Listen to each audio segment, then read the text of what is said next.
Good morning class. Today is your geography class. Chapter 5, the atmosphere.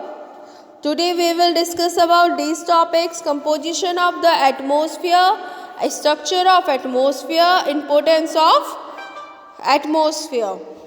Okay, like land and water, air is also significant for our life. ये तीनों चीज़ें हमारे लिए बहुत ज़्यादा important हैं क्योंकि इनके बिना हम अपनी लाइफ नहीं सोच सकते. ओके, इनफैक्ट ये हमारे बेसिक सोर्स है और एयर जो है हमारा बेसिक सोर्स है ब्रीथिंग सिस्टम का. Okay, the envelope of air which surround the earth, जो आसपास हमारे अर्थ के एयर है वो हमारी कहलाता है एटमॉस्फेयर. ओके, जो प्रेजेंस है एटमॉस्फेयर का हमारे अर्थ पे जो यूनिक प्लैनेट है. ओके, और ऑक्सीजन के बिना ह्यूमन बींग्स और एनिमल्स नहीं रह सकते और carbon dioxide for plant. Okay students, और ये प्रोवाइड करते हैं हमें ब्रीथिंग के लिए.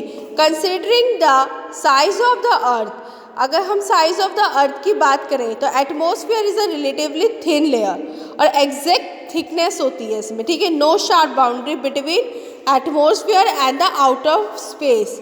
और एस्टिमेट अपर लिमिट होती है इसकी, और इसकी हाइट जो है अबाउट 10,000 किलोमीटर है फ्रॉम सी लेवल के अकॉर्डिंग देखें तो. Firstly let we discuss about composition of the atmosphere. The atmosphere is a mixture of gas. Atmosphere क्या है? हमारा मिक्सचर है गैस का. ओके, कंप्राइजिंगली नाइट्रोजन हमारा 78% है, oxygen 21% and argon 0.93% and carbon dioxide 0.3 and 0.04% is other gases, neon, helium, krypton, okay, etc. अगर water considerably हम amount of water vapour की बात करें तो ऑल्सो इन द एटमॉस्फेयर, जो एटमॉस्फेयर में है इवेपोरेशन ऑफ वाटर की वजह से. ठीक है, lakes and the rivers, it's quantity varies amount of evaporation and condensation. हमें आपको दे रखा है, देखिए इसे आप डायग्राम को रीड करेंगे. जो हैवियर गैसेस हैं like oxygen are mostly found in the lower layer, ये हमें लोअर लेयर्स में मिलती हैं. That is why mountaineers have to carry oxygen. जब हम माउंटेन्स वगैरह पे जाते हैं तो हमें ऑक्सीजन के सिलेंडर्स लेके जाने पड़ते हैं. ओके, इस तरीके से अब नेक्स्ट है नाइट्रोजन. हमारा मोस्ट प्रीविलेंट गैस है एटमॉस्फेयर में, जो रिक्वायर्ड होता है प्लांट्स के द्वारा. ठीक है, उनकी ग्रोथ के लिए. लेकिन plants are not able to observe, plant nitrogen को ऑब्जर्व नहीं कर पाते directly from the air. Bacteria in the soil, जो सॉइल में बैक्टीरिया होते हैं, रूट्स होते हैं, वो उन्हें ऑब्जर्व करते हैं और फिर उनमें ग्रोथ लाते हैं. ऑक्सीजन जो है मोस्ट इंपॉर्टेंट गैस है लिविंग ऑर्गेनिज्म के लिए, जीने के लिए, लाइफ सर्वाइव करने के लिए, सांस लेने के लिए. ओके, कार्बन डाइऑक्साइड जो है वो ड्यूरिंग फोटोसिंथेसिस में क्या होता है, ग्रीन प्लांट एब्जॉर्ब करते हैं कार्बन डाइऑक्साइड और रिलीज करते हैं ऑक्सीजन. ओके, इस प्रोसेस की वजह से लेवल जो है मेंटेन रहता है और ऑक्सीजन जो है हमारा एसेंशियल कंबशन है. कार्बन डाइऑक्साइड की बात करें तो ये मोस्ट इम्पॉर्टेंट है क्योंकि वो ग्रीन हाउस इफेक्ट जो होता है अर्थ पे वो इसी की वजह से होता है.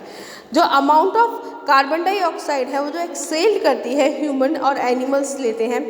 ठीक है, जो ह्यूमन और एनिमल्स कार्बन डाइऑक्साइड को छोड़ते हैं तो प्लांट्स लेते हैं, और प्लांट्स जो ऑक्सीजन को छोड़ते हैं तो उसे हम इनहेल करते हैं. ओके स्टूडेंट्स, इन्हें आप रीड करेंगे. Next is structure of atmosphere. Structure बता रही है इन्होंने एटमॉस्फेयर की. लाइक द लिथोस्फीयर, लिथोस्फीयर की बात करें तो एटमॉस्फेयर जो है डिफरेंट लेयर्स पे है. Our atmosphere has layered structure पे है. ठीक है, डिफरेंट गैसेस पे, हाइट्स पे. ओके, और बहुत ज़्यादा डेंसर है और हैवी गैसेस है, nitrogen, oxygen, carbon dioxide. Earth surface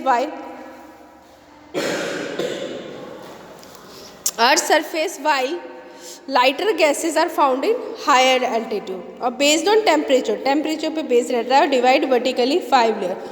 first is troposphere. Troposphere क्या है? लोवेस्ट है और डेंसर लेयर है. ठीक है, और एवरेज हाइट है इसकी 12 किलोमीटर, नियरली 3/4 टोटल मासेस में.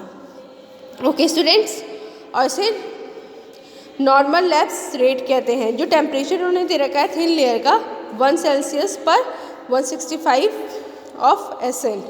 नेक्स्ट इज स्ट्रेटोस्फीयर, जो हॉरिजॉन्टल और स्टेबल एयर फ्लो में होता है अबाउट 50 किलोमीटर। इसकी एब्सेंस से कन्वेक्शन जो करंट होता है वो स्टेबल होता है। Okay, next is mesosphere above the stratosphere. Stratosphere के ऊपर की बात करें हम तो जो लेयर है उसे हम मेसोस्फीयर कहते हैं और ये एक्सटेंड करता है हाइट पे।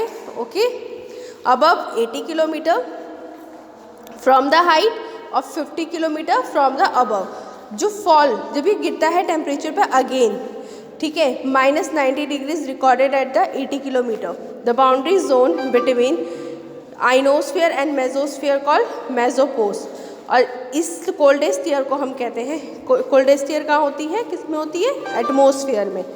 अब थर्मोस्फीयर की बात करें तो थर्मोस्फीयर लाई करता है मेसोस्फीयर के अबव, ओके, ऊपर उसके, और बिलो द एक्सोस्फीयर, और एक्सोस्फीयर के नीचे, एक्सटेंडिंग अप टू 400 किलोमीटर और above the surface of earth. Lower part जो है इसका उसे हम कहते हैं ionosphere. Due to maximum concentration की वजह से इसमें इलेक्ट्रिकली चार्ज पार्टिकल्स होते हैं जिन्हें हम आयंस कहते हैं, ठीक है, और जो रिफ्लेक्ट होते हैं रेडियो वेव से और बैक पहुंच जाते हैं अपने वायरलेस कम्युनिकेशन में। ओके, एक्सोस्फीयर बियॉन्ड आइनोस्फीयर कहाँ होता है, अपर मोस्ट लेयर पे होता है एटमॉस्फेयर के, एक्सटेंडिंग होता है 600 किलोमीटर। ओके, इसके बाद वेरी लाइट गैसेस होती हैं इसमें, हाइड्रोजन, हीलियम पाई जाती हैं इनमें। ओके, इंपॉर्टेंस ऑफ एटमॉस्फेयर की बात करें तो हम it act as huge blanket, ये ह्यूज ब्लैंकेट की तरह काम करता है, एक शील्ड की तरह, ठीक है। और एटमॉस्फेयर जो है ग्रीन हाउस की तरह वर्क करता है जिससे कि अर्थ जो है वार्म रहे और ये उसे ब्रीथ देता है। कम्युनिकेशन जो है पॉसिबल होती है इसी वजह से, ठीक है। और जो एटमॉस्फेयर प्रोटेक्ट करता है फॉलिंग डेब्रिस को स्पेस से और प्रोवाइड करता है rain and other weather phenomena. I hope you all are understand this chapter. Read again and again. Thank you.